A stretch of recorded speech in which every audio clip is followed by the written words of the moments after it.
Vamos abrir nossas Bíblias no livro de Êxodo.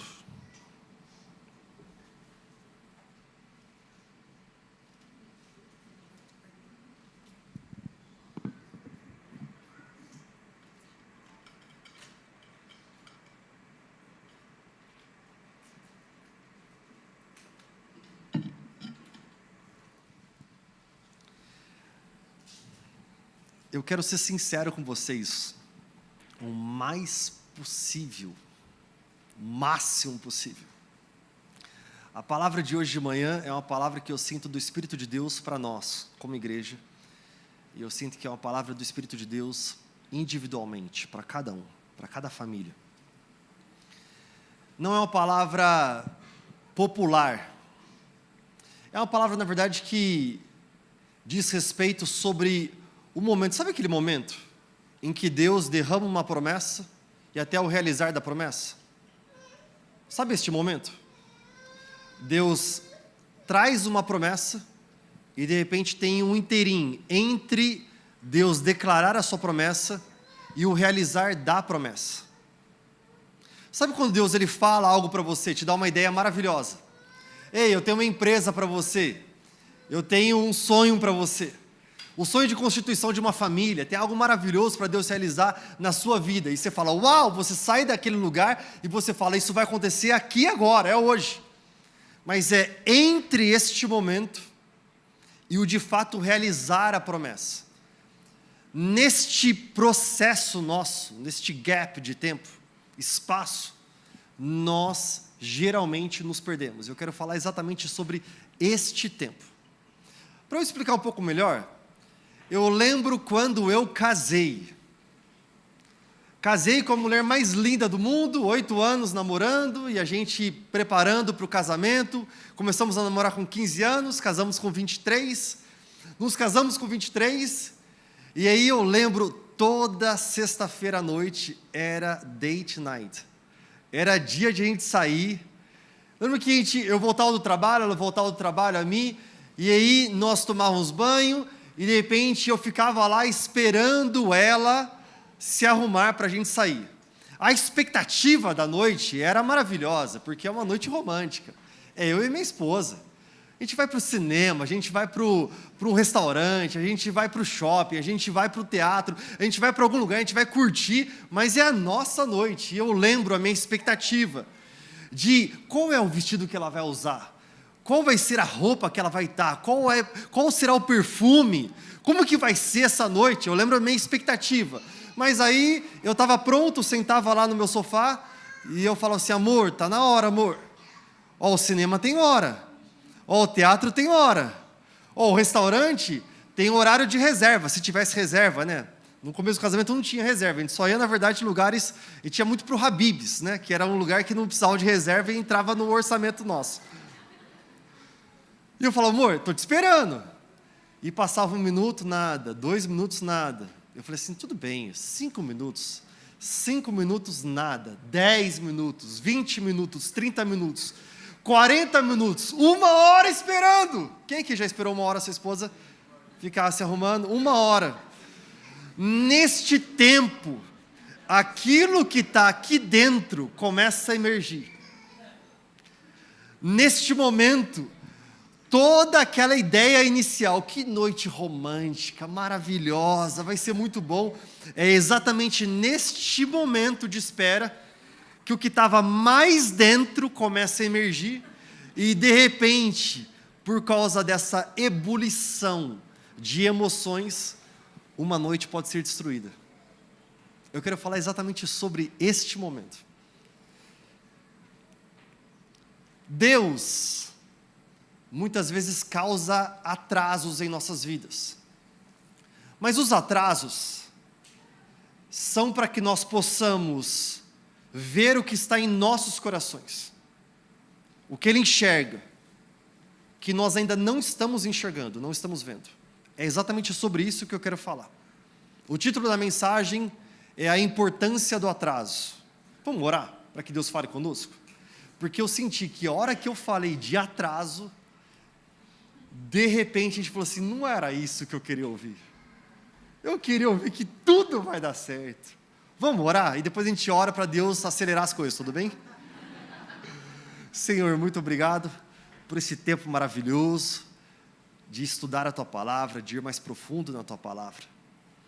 Espírito Santo, fala conosco. Nós precisamos Te ouvir. Espírito de Deus, nós queremos ouvir a Tua Palavra e queremos obedecer. Nós queremos ter coragem para Te obedecer. Mas nós pedimos que toda muralha, toda fortaleza em nossas mentes caiam agora. Que os nossos olhos e nossos corações e ouvidos estejam conectados apenas na Tua mensagem. Pai, tenha misericórdia e graça sobre o mensageiro, porque o que importa não é o mensageiro, mas a Tua mensagem. Que a Tua mensagem encontre uma terra fértil em nossos corações. Em nome de Jesus, amém. Amém. Nós vamos ler 3 histórias hoje de manhã, e estudar essas histórias, que elas têm uma conexão uma com a outra. A primeira delas está relatada para nós em Êxodo capítulo 32. No primeiro versículo, vai falar para nós sobre o momento do povo de Israel. O momento é que Moisés está no topo do monte falando com Deus. O povo olha e vê que existe lá em cima, no topo do monte, relâmpagos, luzes, efeitos especiais. O povo fica com medo, o povo fala para Moisés: Moisés, sobe você lá na presença de Deus. Não quero subir lá não, de forma alguma, fala você com Deus. E Moisés está lá, e o povo está esperando Moisés. Nós entramos então aqui em Êxodo 32 para falar exatamente sobre este momento. Ao ver, versículo 1, que Moisés demorava a descer do monte. Moisés demorava para descer do monte.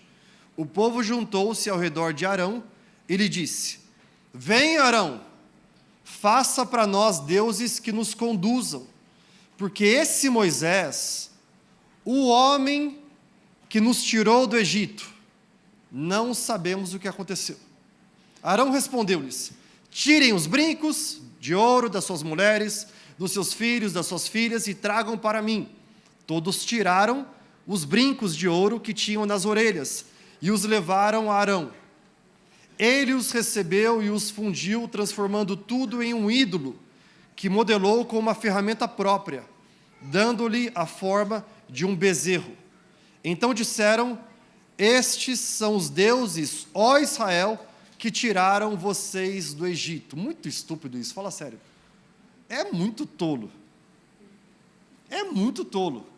Poucos versículos antes, eles estavam dizendo para Arão: Arão, Moisés está demorando. Moisés, este homem que nos tirou do Egito. Não foi isso mesmo que eles falaram? E logo depois, eles fabricam um bezerro de ouro, e eles dizem para esse bezerro de ouro: Você é o nosso Deus, e você nos tirou do Egito. Isso é muito estúpido. No Novo Testamento, isso é chamado, e também no Velho Testamento, de idolatria. Idolatria é estúpida, tola, como isto, como essa história que estamos lendo.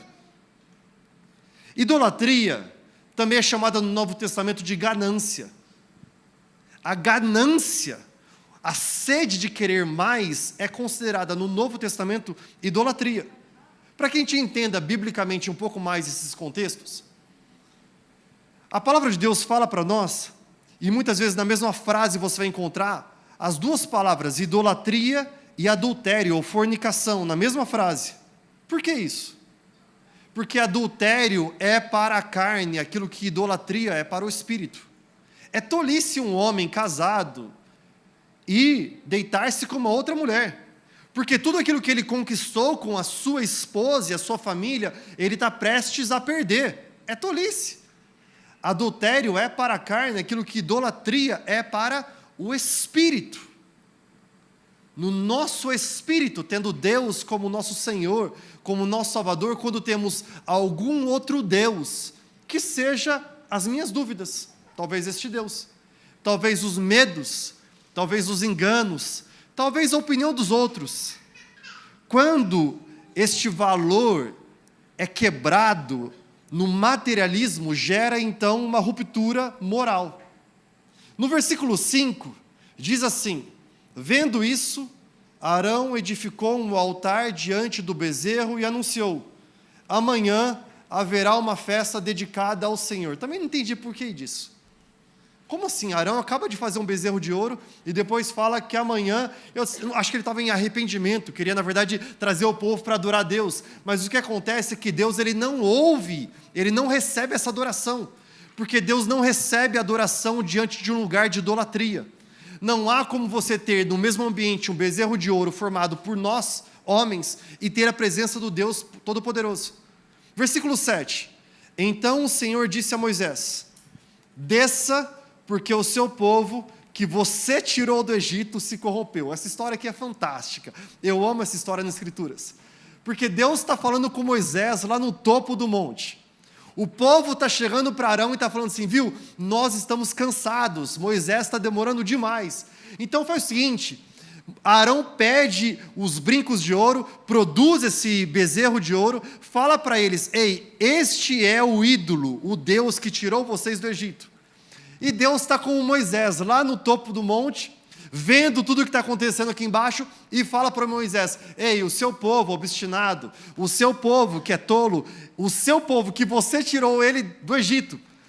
Ficou toda uma história confusa, porque Moisés olha para Deus e fala assim: não, Deus, eu estava lá no deserto, de boa, o Senhor me trouxe de volta para o Egito, o Senhor que me levou para falar com Faraó, eu apresentei diante de Faraó, e por causa da tua palavra para Faraó, então o povo saiu, foi o Senhor que tirou eles do Egito, então portanto, derrama a sua misericórdia, a sua graça sobre eles.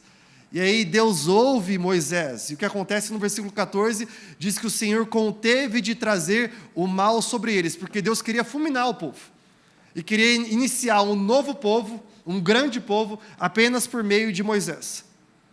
É interessante que essa história, ela mostra para nós a grande tolice que existe em meio à espera, em meio ao atraso. Você reparou que a história começou porque Moisés demorava para voltar? O que nós fazemos quando algo demora para acontecer? O que nós trazemos à tona quando algo demora para realizar? A idolatria, ela é tão estúpida, não existe inteligência alguma, que se você ler a história um pouco mais, você vai ver que Arão, quando ele é confrontado por Moisés, porque logo que Moisés desce do monte, Moisés vai confrontar Arão, e fala para Arão: ei Arão, o que está acontecendo? E Arão vai falar assim: Moisés, eu não sei o que aconteceu, mas o povo só pegou um monte de brinco de ouro, tacou na fogueira, e de repente apareceu um bezerro de ouro. É literalmente a história nossa, falando para a professora de inglês que o cachorro comeu a lição de casa, por isso que a gente não trouxe para a aula. Idolatria é estúpida. Mas é exatamente isto que trouxe à tona do povo, enquanto o povo esperava. A próxima história que nós vamos ler, ela, na verdade, é uma história que fala sobre o encontro de dois homens, Saul e Samuel. Está relatada para nós em 1 Samuel, capítulo 13, versículo 8. Eu quero trazer um pouco mais de contexto para você. Saul é o primeiro rei de Israel, que o povo pediu para Deus entregar um rei. Deus fala para o profeta Samuel: Samuel, fica tranquilo, não foi a você que eles rejeitaram, mas foi a mim. Deus então ergue Saul e unge Saul por meio de Samuel, para que ele seja tido como rei sobre Israel. Saul é ungido rei de Israel. Ele está no início do seu reinado. E o que acontece? 1 Samuel 13 vai relatar para nós que era uma situação difícil. Olha aqui, situação difícil. Situação que não era fácil para eles. Porque eles viram que os inimigos, eles estavam rodeando o povo de Israel. Eles estavam tomados em todas as partes. E de repente eles têm esse cenário. O cenário de que eles precisam ir para a guerra. E olha só o que diz para nós no versículo 8. Saul esperou 7 dias, o prazo estabelecido por Samuel. Este, porém, não chegou a Gilgal. E os soldados de Saul começaram a se dispersar. Então ele ordenou: tragam-me o holocausto e as ofertas de comunhão. Saul então ofereceu o holocausto. Quando terminou de oferecê-lo, Samuel chegou e Saul foi saudá-lo. Samuel perguntou: o que você fez? Saul respondeu: quando vi que os soldados estavam se dispersando, que não tinha chegado no prazo estabelecido e que os filisteus estavam reunidos em Micmas, pensei: agora os filisteus descerão contra mim em Gilgal. E eu não busquei o Senhor. Por isso eu me senti obrigado a oferecer o holocausto. Samuel disse a Saul: você agiu como tolo, desobedecendo ao mandamento que o Senhor, o seu Deus, ordenou a você. Se tivesse obedecido, ele teria estabelecido para sempre o seu reinado sobre a terra, sobre Israel. Agora, porém, o seu reinado não permanecerá.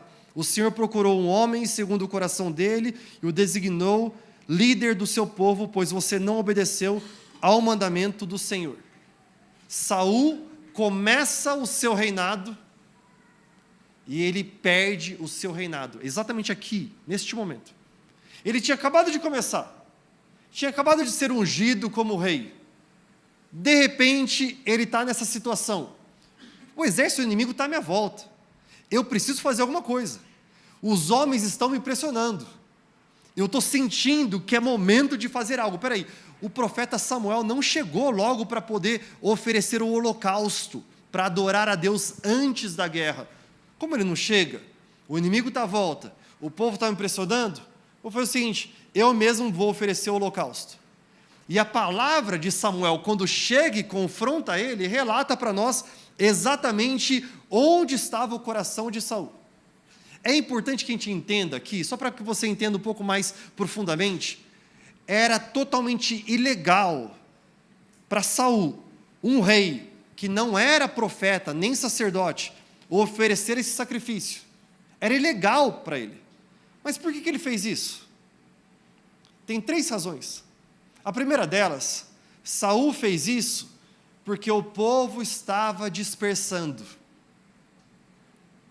Temor dos homens é a mesma coisa que alcançou o coração de Saul e de Arão. O povo chegou para Arão e falou: Arão, Moisés está demorando demais, você precisa fazer alguma coisa. Ele viu todo o povo pressionando ele, o que ele disse? Ele simplesmente cedeu à pressão do povo.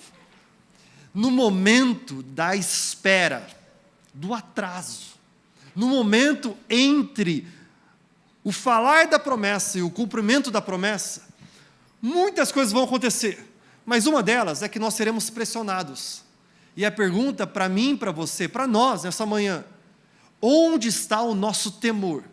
Nós tememos a Deus, que tem a sua palavra, estamos estabelecidos nos seus valores, princípios bíblicos, ou nós tememos os homens? A primeira coisa que acontece é que ele apresenta o seu temor aos homens. Saul faz isso. Ele mostra uma insegurança, um líder inseguro. Insegurança, como líder, nada mais é do que uma segurança errada que é exposta. Isso que é insegurança. Você tem uma segurança errada exposta, porque você está seguro em outras coisas, senão no Senhor. O segundo motivo, por que Saul fez isso? É porque ele disse para Samuel: você não veio conforme você tinha prometido. Sabe o que ele faz? Ele não toma a responsabilidade das suas ações. Ele diz: o problema é você, Samuel. O problema é o profeta que falou a palavra até agora não se cumpriu. O problema é que eu fui naquele culto lá, e aquela tia do coque, ela de repente apontou o dedo para mim, e ela falou que iria acontecer isso, isso e aquilo, e até agora não aconteceu. O problema é ela, eu acho que é ela que não está jejuando direito. Eu acho que é ela que não está orando direito. O que Saul faz, ele se torna vítima da circunstância, e ele quer expor ao outro. Ele faz aquilo que está na nossa natureza, porque a minha natureza e a sua veio de Adão e Eva. Adão e Eva, quando caem, o que eles falam? Deus, Adão, o problema é a mulher que o Senhor me deu. Deus olha para a mulher e fala: e você? O problema não sou eu, o problema é a serpente que o Senhor criou e que o Senhor colocou aqui. O que acontece é que neste momento ele não toma a responsabilidade da sua ação. E o terceiro motivo é porque os filisteus estavam chegando. Agora, por que Deus causa atrasos? Porque nós vivemos alguns momentos de atrasos. Deus me prometeu, em 2013, acerca de um novo negócio que eu iria entrar. Até 2013, neste momento, eu tinha uma empresa, era uma escola de idiomas que trabalhava com empresas. Mas, de repente, Ele me dá uma palavra nova, Ele me dá uma direção de um novo negócio. Eu acredito, começo a estudar. Eu estudo, no final de 2014, início de 2015, começo a, de fato, a trabalhar nessa empresa. Mas aí, toda a promessa, palavra de Deus derramada sobre mim, lá em outubro de 2013, não tinha acontecido ainda. Toda a palavra de Deus ainda não tinha se cumprido. Eu lembro que eu passei 2015 inteiro, 2016 inteiro, plantando, mas sem colher. O que acontece neste interim entre você receber a palavra profética e o realizar da palavra profética? O que acontece é que Deus, Ele causa atrasos em nossas vidas, não é para castigo. Olha aqui para mim, Deus não quer castigar você. Eu quero deixar isso muito claro, o nosso Deus não é um Deus de castigo. Não é um Deus que você não fez isso, então Ele causa aquilo, Ele faz aquilo outro. Não é.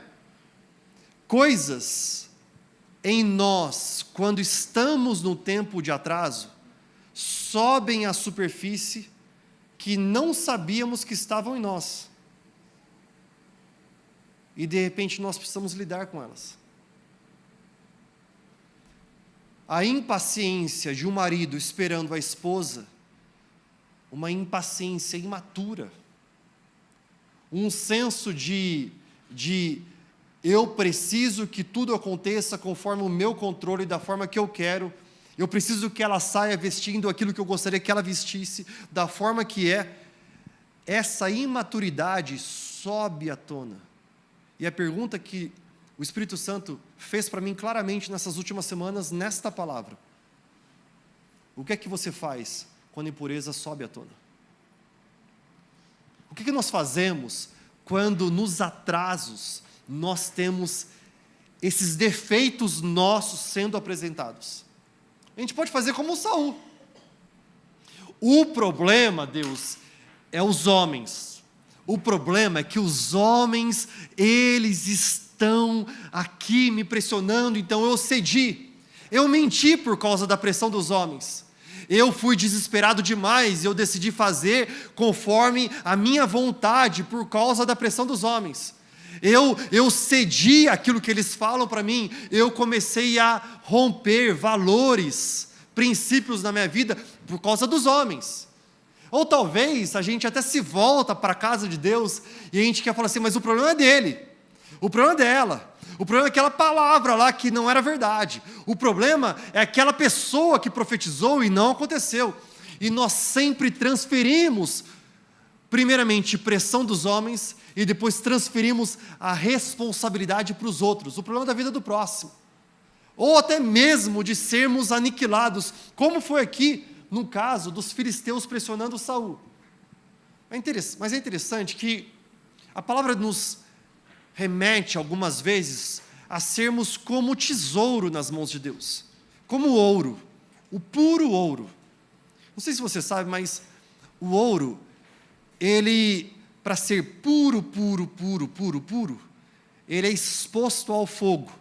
Nenhum de nós, com nossas alianças, com seus anéis, talvez brincos, nós usamos de fato um ouro que é plenamente puro.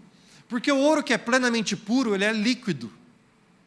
Porque ele é tão maleável, ele é tão puro, que ele é líquido, o que torna o ouro um pouco mais sólido. É exatamente outros metais não nobres. Mas quando você pega um ouro, por exemplo, de 14 quilates, e você quer convertê-lo, transformá-lo num ouro de 24 quilates, o que você faz? Você expõe ele ao fogo, e quando você expõe ao fogo que refina, os metais não nobres, eles sobem à superfície. O que nós podemos fazer diante disso? Nós podemos ver que eles sobem à superfície, nós podemos negar que estamos enxergando eles, simplesmente pegar alguma coisa para misturar de volta e orar, esperar que tudo vai dar certo. É tolice. Isso é uma grande tolice. Quando Deus expõe os nossos problemas, quando durante o tempo de atraso nós mostramos a nossa idolatria, idolatria talvez ao medo, à ansiedade, aos problemas, idolatria talvez ao temor dos homens, nossas impurezas, nossos temores são trazidos à superfície. E é exatamente este momento de lidar com eles. É o momento de eu confessar a minha impureza. Eu confessar aquilo que existe dentro de mim. O povo de Israel ainda tinha o Egito no coração deles. É por isso que Deus precisou expor eles ao processo que eles estavam no deserto. Eu não sei se você sabe, mas a distância entre o Egito e a Terra Prometida é uma caminhada de 11 dias. O povo levou 40 anos. O que isso ensina para mim e para você? O que ensina é o seguinte, é que os atrasos de Deus são providenciais, são propositais. Nós não podemos acelerar o processo de Deus, mas nós podemos atrasar, torná-lo mais lento, quando nós não lidamos com nossos problemas de forma madura. Quando nós olhamos para os nossos problemas e nós falamos, o problema é dele, o problema é dela, o problema é que o Senhor criou tal pessoa, o problema é que eu acreditei naquela verdade, naquela palavra, e nós não nos responsabilizamos por isso. No atraso, é revelado o que há de fato no nosso coração. Para quê? Para gerar vergonha? Não, para que eu assuma, para que eu confesse, e para que eu obtenha perdão e transformação. A palavra confessar significa concordar com Deus. Quando eu vejo que aquilo que há dentro de mim é impuro, não é bom, eu falo, Deus, isto não é bom. Eu estou sendo levado, durante esse meu tempo aqui de espera, a mentir, a praguejar, a falar mal. Isto não faz sentido para ti. Durante o meu tempo de atraso, eu estou sendo levado a viver em desacordo com a tua palavra. Escute aqui, famílias, vocês que são casados, quando nós passamos por um tempo de espera, é normal que um se desespera para um lado, outro se desespera para o outro e começa a correr a sua própria corrida sozinho. Deus diz na sua palavra que Ele nunca nos designou para corrermos uma corrida sozinhos. Por quê? Quando nós tomamos a decisão lá no altar, que dois se tornarão uma só carne, a partir de agora, nós andamos em concordância. É por isso que o homem tentar buscar a solução sozinho, em discordância da esposa, ou vice-versa, nós estamos rompendo princípios e valores da palavra de Deus. Tudo porque nós queremos resolver da forma que queremos, como queremos. Agora, quando nós confessamos, Deus, é verdade, eu estou tentando fazer isso, mas isto não agrada o Senhor, isto não é da tua palavra, então o que acontece é que eu concordo com Deus, e o fogo que refina pode tirar essa impureza da minha vida, e eu e você nos tornamos ouro mais e mais puro. É exatamente aí que Deus estabelece o fundamento no qual nós podemos viver a promessa. Pensa comigo, Deus não precisava de um processo para tirar o povo do Egito e colocá-lo na terra prometida. A coisa mais fácil para Deus é pegar o povo de um lugar e colocar aqui. É a coisa mais fácil. Só que se eles não passam pelo processo, o caráter não é estabelecido de maturidade para eles permanecerem na terra prometida. Eles seriam um povo que simplesmente saíram do deserto, chegaram no lugar onde há fartura de maná, de leite, de mel, de comida, da presença da glória de Deus, e é um povo totalmente idólatra, porque eles vão começar a adorar uns aos outros, ou mesmo a natureza diante deles, mas não o Deus que os criou. Eles passam pelo deserto, nós muitas vezes passamos pelo deserto para que no deserto nós encontremos com Deus. Lembre disso. Lembra quando Moisés vai conversar com o faraó? O que Moisés pede para faraó? Para o povo sair, por quê? Porque eles iriam para onde? Moisés pede para o povo sair do Egito, porque eles iriam para onde? Para o deserto. Moisés não fala para faraó, porque o povo vai para a terra prometida. Moisés fala para faraó aquilo que Deus disse para Moisés: leva o meu povo no deserto, porque se nós conhecemos a Deus no deserto, o nosso caráter, ele é forjado, nossa musculatura é estabelecida, o nosso corpo, o nosso fundamento é sólido. Deus, quando Ele nos leva para o deserto, Ele quer que nós primeiramente conhecemos Ele, depois a terra prometida, aquilo que Ele tem para nós. Deixa eu ver se eu explico isso um pouco melhor para vocês. O povo era escravo no Egito.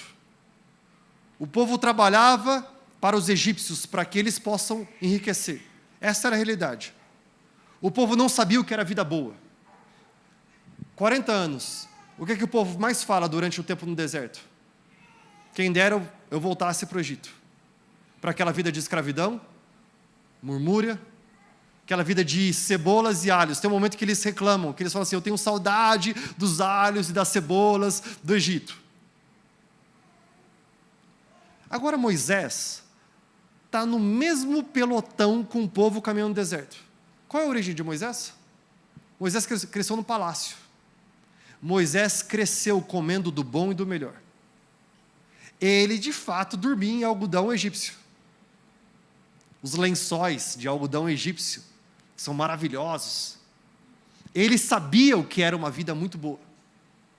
Por que ele nunca murmura no deserto? Sabe por quê? Porque ele conheceu o Deus da sarça ardente. Ele viu Deus face a face. Ele viu aquela sarça ardente que pegou as impurezas dele, trouxe à superfície e começou a tirar. O que eu quero falar para vocês é que nesse tempo do deserto, do atraso, Deus ele permite para estabelecer um fundamento sólido em nós. Defletir a responsabilidade causa mais atraso em nossas vidas. Eu falei isso para vocês. Nós não podemos acelerar o processo de Deus, mas a gente pode tornar ele mais lento, se nós não aprendermos a lição. Lembra quando você jogava videogame? Você tinha lá o Mario, e você estava lá numa fase. Para você ir para a fase 2, você precisava enfrentar um chefão no final. Você precisava passar por tudo e enfrentar um chefão no final, para ir para a fase 2. E depois a fase 3. Nós não experimentamos a fase 2, ou 3, ou 4, e assim por diante, porque nós estamos barrando no mesmo lugar da fase 1. E olhando para irmãos e irmãs na igreja, dizendo: ó céus, ó terra, eu acho que eu sou vítima mesmo, eu acho que eu não nasci com a unção que ele nasceu, eu acho que eu não nasci com o favor que ele tem. O que acontece é que favor se adquire com obediência, se adquire com o coração prostrado diante de Deus. No reino, atrasos sempre geram algo muito bom para nós. Deixa eu ver se eu explico isso melhor. Se eu falasse para vocês, se eu pudesse te dar R$1.000 hoje, fala assim: eu vou te dar R$1.000 hoje. Agora, se você preferir, eu te dou 15 mil daqui a 30 dias. O que você escolheria? 1.000 hoje ou 15 mil daqui a 30 dias? A maioria de nós, 15 mil daqui a 30 dias. Alguns estão olhando assim: será que ele vai dar hoje mesmo 1.000? Porque se for hoje... Por quê? Porque pela lógica, nós preferimos aquilo que é melhor, aquilo que é maior. No reino, os atrasos estão sempre ganhando juros. Só que a forma que nós lidamos com os nossos problemas, nossas impurezas, fazem toda a diferença. O atraso de Samuel e Moisés traz à superfície do coração das pessoas algumas coisas que precisam ser limpas, que são sujas. Uma delas é a ansiedade. A ansiedade que eu preciso logo, Saul estava ansioso, eu preciso logo enfrentar esses filisteus. A ansiedade, desculpa a expressão, mas é de fato isso. É uma demência espiritual. Porque ela é a causa de nós esquecermos as promessas e a palavra de Deus. nós ficamos tão vidrados, fixados nos problemas à nossa volta, que nós nos esquecemos da palavra de Deus, as promessas de Deus, o que é que Deus falou. Progresso neste momento nosso de espera, não é nós partirmos para a próxima fase, não, mas é quando nós ficamos firmes naquilo que Deus disse. Uma das maiores dificuldades de encontrarmos hoje são pessoas resilientes, pessoas firmes no propósito, pessoas firmes na palavra, pessoas que não são como aquelas que são levadas em ventos de doutrina, de um lugar para o outro, mas que mantêm. Eu lembro de um conselho que eu recebi de um pastor nos primeiros dias de I3. Ouvi esse conselho e, claro, eu fiz aquilo que todo bom crente faz. Eu já rechacei logo no começo. Ele me disse assim: Tiago, vai ser um tempo maravilhoso aí, I3. Isso eu recebo. Vai ser um tempo fantástico, mas você vai ver que não são todas as pessoas que estarão desde o começo que permanecerão. Muitas não permanecerão. E eu olhei para aquilo, e assim, era um pastor, né? Então assim, eu queria falar assim, está amarrado, mas eu ia falar, está amarrado para um pastor, né? Então eu só olhei, e por dentro assim, eu rejeito em nome de Jesus.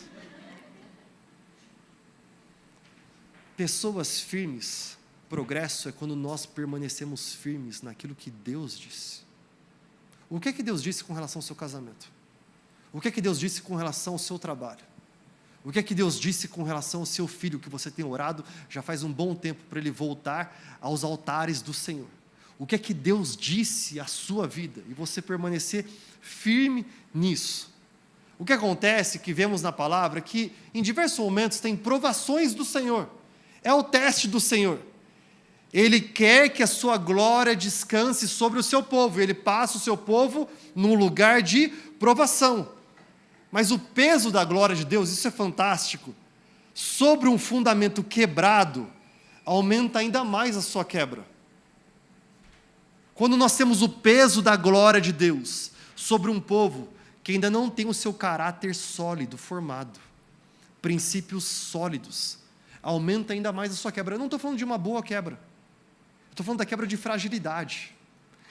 A boa quebra é quando nós estamos quebrados, humilhados, humildes, corações despedaçados diante do Senhor. Eu não estou falando dessa quebra, eu estou falando quando nós não estamos sendo um povo sólido. Davi disse: o justo jamais será abalado. Ele permanece firme nas palavras do Senhor. O que eu estou dizendo é que Jesus Cristo está voltando, mas Ele está voltando para ver uma igreja que tem um corpo em proporção igual à cabeça.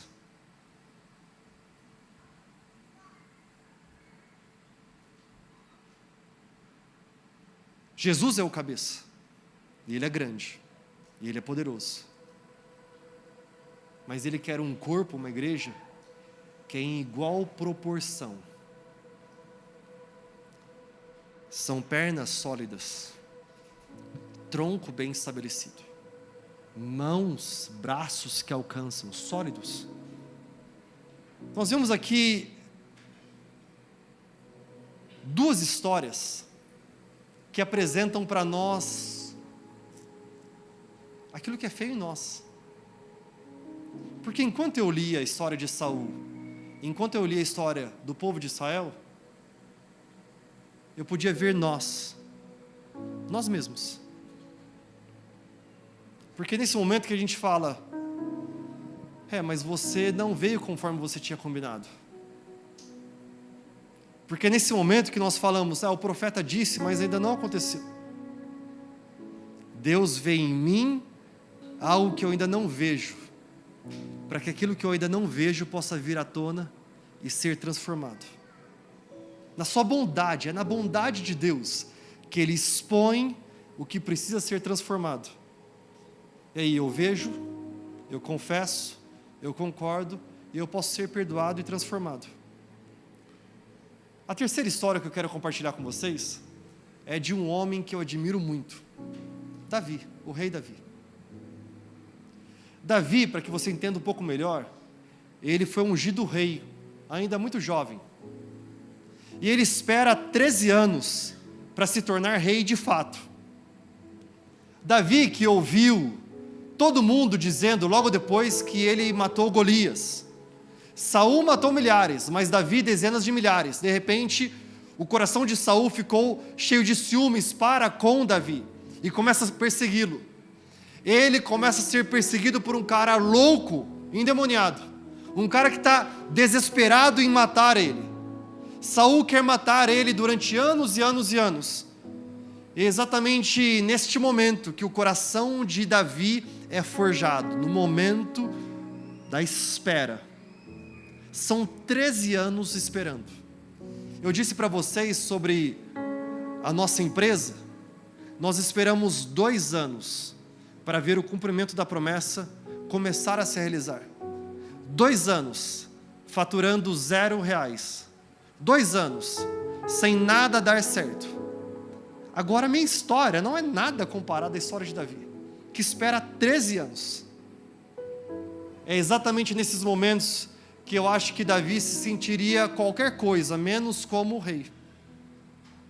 Ele lembrava da palavra profética, ele lembrava que Samuel tinha ungido ele, mas ele não se sentia como rei. E aí tem história para nós, em 1 Samuel 24, capítulo 3, que essa história, ela trouxe grande riqueza para nós entendermos o que fazer no tempo de atraso. 1 Samuel 24, 3. A história diz que Saul está perseguindo Davi, com o exército, tudo bem? Então imagina Davi correndo, sendo perseguido por Saul, e Saul está com seu exército poderoso, o exército de Israel, para matar Davi. E ele entra numa caverna, e aí diz a história para nós, capítulo 24, versículo 3. Ele foi aos currais de ovelhas que ficavam junto ao caminho. Como ali havia uma caverna, Saul entrou nela para fazer as suas necessidades. Davi e os seus soldados estavam bem no fundo da caverna. Ou seja, eles estavam escondidos no lugar onde Saul entrou sozinho, para fazer suas necessidades.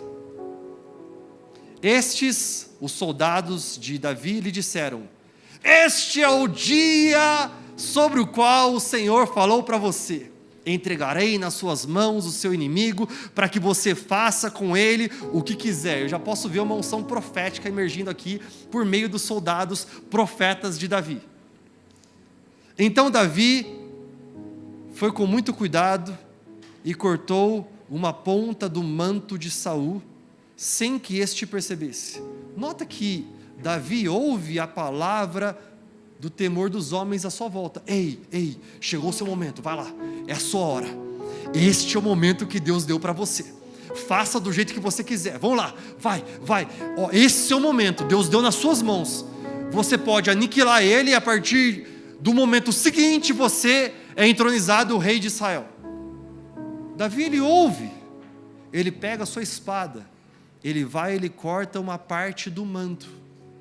Manto representa exatamente a roupa, a reputação. Ele tem tudo para poder manchar, para poder destruir a reputação de Saul. E é isso que ele faz. Ele decide cortar um pedaço do seu manto. E olha só o que fala aqui no versículo 5. Davi, porém, sentiu a consciência pesada, arrependimento, por ter cortado uma ponta do manto de Saul. E disse aos seus soldados: que o Senhor me livre de fazer tal coisa ao meu Senhor, ao ungido do Senhor, de erguer a mão contra ele, pois é o ungido de Deus. O que fazer quando a espera de algo que você está querendo muito chega diante de você uma oportunidade de realizar? Quando eu tinha 15 anos, meus pais investiram para que eu pudesse entrar no avião e morar nos Estados Unidos, estudando lá durante 1 ano. Eles fizeram grandes investimentos. Um dos grandes investimentos foi pegar a bateria que eu tinha e vender a bateria que eu tinha, para poder transformar em dólares e me enviar para lá. Eu amava a minha bateria. eles também venderam o seu carro, o carro da minha mãe, para que eu pudesse ser enviado para lá. Eu não sabia de nada disso. Na verdade, eu vi eles vendendo, pensando, tá tudo bem. Ele está vendendo a bateria agora, porque eu vou ficar 1 ano sem tocar a bateria, logo depois que eu voltar, eu vou ganhar uma bateria melhor. Passou, eu voltei, não ganhei a bateria melhor, 1 ano, 2 anos, 3 anos, eu tinha 16 anos, quando eu voltei. De repente, nós estamos aqui na I3. Eu estou com 40 anos. Ano passado, a gente muda aqui para o nosso prédio, e nós estamos com o nosso time de adoração, e a gente está tudo maravilhoso, e Deus fazendo maravilhas, e eu olho para o lado e falo assim, nós precisamos de uma bateria.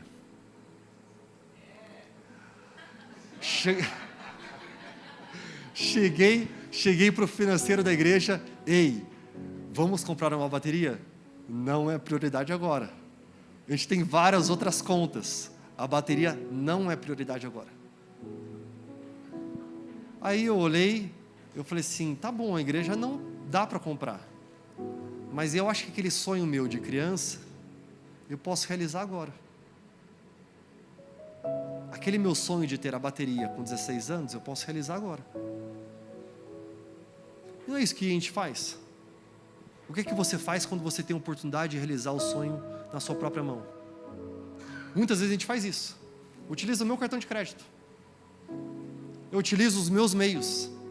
Eu utilizo o que eu quero, da forma que eu quero. Mas eu lembro que eu orei, eu falei assim, Deus, eu quero muito, só que toca no coração da minha esposa. Aí, amor, eu sou paciente para esperar, não sou, amor? Sou? Eu achei que você ia falar que não, porque eu não sou muito não, de verdade, né? Ela falou que eu enganei ela, não.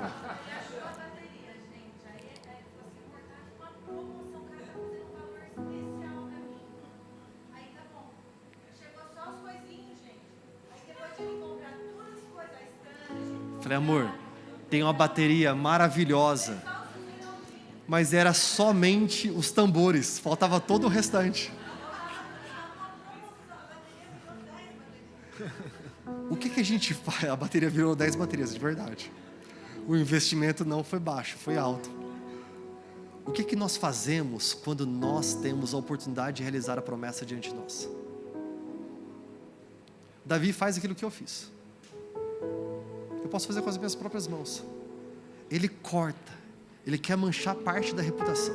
O que você faz quando alguém praguejou tanto contra você, caluniou tanto você, falou tão mal contra você, e você tem a oportunidade de pegar um microfone, entrar numa rede social, e você expor e falar, manchando a reputação e falando mal das pessoas? O que você faz durante esse tempo? Você é a pessoa que você entra no Instagram e você começa cheio de indiretas. Porque tem pessoas, porque tem pessoas, porque tem pessoas. Davi foi tentado daquilo que eu e você somos tentados. O que fazer durante esse tempo? Durante a tentação, no atraso, eu posso usar a minha habilidade para cumprir o que eu quero, da forma que eu quero. Ou eu posso somente esperar no Senhor. Porque o processo de Deus é lento. Mas isso é porque o resultado de Deus, o interesse dele é no resultado, é naquilo que está para acontecer. O interesse dele é no meu processo durante, para chegar naquele resultado. E o resultado não é conforme os meus olhos, o resultado é conforme os olhos do Senhor. É infinitamente mais do que nós pedimos ou pensamos. É nessa jornada que os nossos corações, eles são transformados, para ter um caráter fundamentado. É exatamente aqui, nessa história, que Davi, ele pode fazer com suas próprias mãos. Mas o que a história continua dizendo para nós, é que logo depois de cortar uma parte do seu manto, Saul sai da caverna. Davi, arrependido, sai correndo atrás. E o que ele faz? Ele se ajoelha, ele fala, me perdoa. Eu não sei o que é que você tem contra mim. Eu não sei por que você está me acusando, você está tentando me capturar, tentando me matar. Eu não sei por que você está trazendo todos esses males contra a minha vida. Mas olha só, eu tive a oportunidade de te matar, eu não fiz isso. Mas eu me arrependo porque eu ao menos toquei na sua reputação. Eu não fiz algo que era pior. O que eu amo e o que nós vemos aqui no coração de Davi é ouro.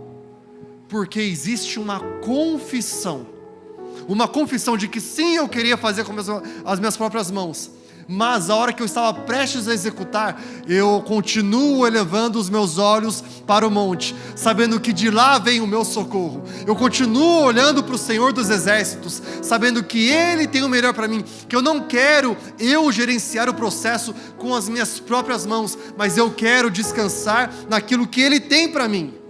Israel e Saul expõem algo feio da humanidade, mas resultados feios de não assumir, não tomar responsabilidade. Agora Davi expõe ouro. Sabe o que ele expõe? Ele expõe uma confissão.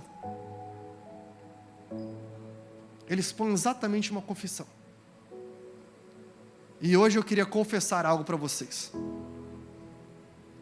A história que eu estou prestes a contar para vocês, talvez para a maioria, é a primeira vez que você ouve ela, se não a totalidade. Hoje nós cantamos uma canção que é linda, maravilhosa. Creio que Tu és a cura. Me escutas quando clamo e acalma o meu pensar. Me levas pelo fogo que refina, curando todo o meu ser. Confio em Ti, eu creio que Tu és a cura. Eu creio que Tu és tudo para mim. Eu amo essa canção. O nome dessa música é Healer, aquele que cura. Essa música foi escrita há mais de 2 décadas atrás por um homem chamado Michael Guglielmucci, pastor de jovens de uma igreja na Austrália. Ele escreve essa canção diante de uma história. A história é que Michael Guglielmucci, ele descobriu câncer, afetando os pulmões, tem um diagnóstico médico de que ele está prestes a morrer, então ele escreve essa canção. Ele conta para a igreja o diagnóstico médico, conta para a igreja aquilo que os médicos tinham dito, e ele escreve esta canção. A igreja se sensibiliza, todos começam a cantar essa canção. Uma igreja ao lado, próxima, chamada Hillsong, ouve essa canção, ouve a história da canção. E numa conferência da Hillsong para 60 mil pessoas, eles chamam Michael Guglielmucci para poder cantar essa canção ao vivo, gravar essa canção e torná-la mundialmente conhecida. Essa canção foi traduzida para muitas línguas, povos, nações. Agora o que acontece é que essa é uma canção lindíssima. A história é maravilhosa, mas ela não é verdade. Porque ela teve tudo, menos confissão. A história de verdade é que Michael Guglielmucci nunca foi para um médico tendo diagnóstico de câncer. A história de verdade é que ele fingiu isso. Ele inventou essa história. E por quê? Porque ele tinha uma doença. A doença é que ele era um pastor de jovens e adolescentes com vício em pornografia. O pai dele, pastor sênior da igreja, ele com 8 anos de idade sendo exposto à pornografia, e ele nunca superou. De repente agora ele está, pastor de jovens e adolescentes, com um pecado oculto, falando para jovens e adolescentes para não entrarem no pecado de pornografia, de masturbação e de etc. Mas ele é aquele que está em casa, vivendo isso todo dia.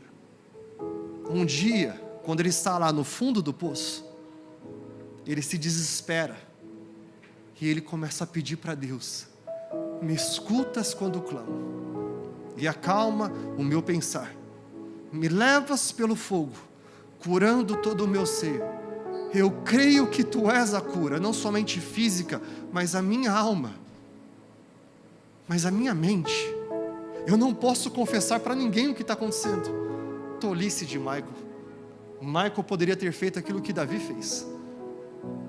Davi é um homem segundo o coração de Deus, não porque escreveu uma canção que uma igreja grava para 60 mil pessoas e no mundo todo canta em diversas línguas diferentes, mas Davi, ele tem a confissão do seu coração diante de Deus e escreve dezenas e centenas de canções que milhares e milhares e milhares e milhares e milhares de anos depois nós vemos cantando em povos, tribos e nações. O livro de Salmos está recheado de canções que este homem Davi escreveu, mas canções de um lugar de confissão. Quando a história de Michael Guglielmucci vem à tona, é exposto então que ele nunca tinha ido para um médico sendo diagnosticado com câncer. A Hillsong, e eu lembro porque eu tive esse convite, eu recebi uma carta deles da Austrália, porque eu tinha comprado lá atrás o CD, o álbum, o CD físico, que veio com a canção, e eles mandaram cartas. São muitos dólares sendo desperdiçados, dizendo para o mundo todo: devolva os CDs que nós estamos imprimindo novos álbuns sem essa canção, querendo apagar a história. Essa música, eu amo ela, de verdade, porque eu sei a história toda por trás dela. Eu amo ela, e ela é perigosa, porque aquilo que nós vivemos, mas de um lugar de escuridão, pode se transformar num grande câncer dentro de nós, uma mentira que nos assola. Mas quando nós trazemos a luz, nós falamos assim: eu vou declarar essa verdade, eu creio que tu és a cura, porque eu estou falando para Deus Pai, eu não estou falando para um homem que escreveu lá numa escrivaninha diante de uma mentira, eu estou falando para Deus Pai, eu creio que tu és a cura, eu creio que tu és tudo para mim, e tu és o Deus que transforma até mesmo uma tolice idólatra de Arão em algo grandioso, numa tolice idólatra de Saul em algo grandioso. Nós lemos a passagem quando Samuel disse para Saul: hoje Deus está escolhendo o seu homem, o homem segundo o seu coração. A história do rei Davi surge exatamente na tolice, na idolatria e na falta de confissão de Saul. Eu lembro quando eu era menor, que andando de bicicleta, se acontecer algum problema na sua bicicleta, você levava no borracheiro, não é? Você está andando, passou num vidro, furou o pneu, você precisava levar no borracheiro, você chegava lá, ele tirava aquela parte interna da roda, a câmera. Câmara, isso? Câmara, né? Porque câmera é onde a Rafa está, não é? O que ele fazia? Ele enchia. Aí ele pegava e ele colocava aquela roda naquele balde de água. A primeira vez que ele colocava era para expor onde estava o defeito. Depois ele tirava, descobria onde estava o furo, colocava o remendo perfeito, deixava lá passando no fogo, trazendo a liga de volta, e fazia todo o remendo perfeito. Depois ele enchia, e o que ele fazia? Ele colocava de volta na roda? Não. Ele pegava de novo e expunha a segunda pressão. Sabe por que expunha a segunda pressão? Para descobrir se de fato aquele remendo está funcionando. Muitas vezes, nos nossos atrasos, nós passamos pela primeira pressão e pensamos: não vai chegar nunca a hora da promessa. Deus te leva, então, a segunda pressão, o segundo teste, é para expor. De fato ele aprendeu? De fato a impureza foi tirada da superfície? De fato ele lidou com isso? De fato ele confessou e concordou comigo? A importância do atraso é quando nós entendemos que nós temos um Deus bondoso, que Ele quer nos levar a um lugar de maturidade, porque Jesus Cristo está voltando para uma igreja que tem corpo, em proporção igual à cabeça. Uma igreja sólida, uma igreja firme, uma igreja que peleja, uma igreja que acredita, uma igreja que permanece. Eu vou permanecer na palavra de Deus. Uma igreja que permanece nas promessas de Deus. O Senhor falou. A crise pode estar à minha volta, eu posso ter talvez a opinião dos outros, mas Deus falou. E quando Deus fala, tudo acontece. Amém? Fique de pé onde você está.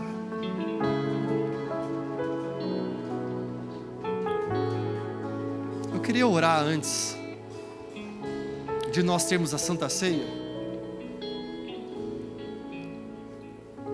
Talvez Deus ele está trazendo à tona, enquanto você estava ouvindo essa mensagem, a importância do atraso, quais são as impurezas que existem aqui em você, porque você está sendo exposto ao fogo. A palavra de Deus é fogo. Posso te encorajar a você fechar os seus olhos? Feche seus olhos onde você está. Se Deus falou contigo, levanta a sua mão, porque quando você levanta a sua mão, você confessa, você fala: eu entrego diante de ti, Deus, eu entrego a ti. Levanta a sua mão bem alto, bem alto. Não se importe quem está à sua direita ou à sua esquerda, você e Deus. Eu quero orar com você. Deus, nós entregamos a ti nossas impurezas, nossos medos, nossos traumas, nossas mentiras, nossa falta de responsabilidade, de assumir a responsabilidade para nós. Nós entregamos a ti o vitimismo, entregamos a ti, ó Pai, o nosso orgulho. Nós entregamos tudo diante de ti, e nós nos humilhamos diante do Deus que tudo faz. A tua palavra nos diz que não serão os orgulhosos que serão exaltados, eles serão abatidos, mas os humildes de coração, esses serão exaltados na tua presença. O que nós mais queremos é nos humilhar diante de ti.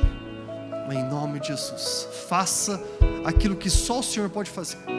Espírito Santo de Deus, venha com o teu fogo refinador em nosso meio e refina em nós. Leva-nos a uma igreja, a um lugar, a uma comunidade, os teus filhos, igreja que é madura em ti, que é firme e forte em ti, que os ventos passarão. Haverá talvez vento, talvez nós teremos as chuvas, talvez os rios batendo, mas a nossa casa é edificada sobre a rocha. A rocha que é Jesus Cristo, uma casa que é sólida, que é firme, sabendo que o Senhor cuida de nós e faz em nós muito mais do que nós pedimos e pensamos. Em nome de Jesus, amém, amém e amém. Amém, glória a Deus.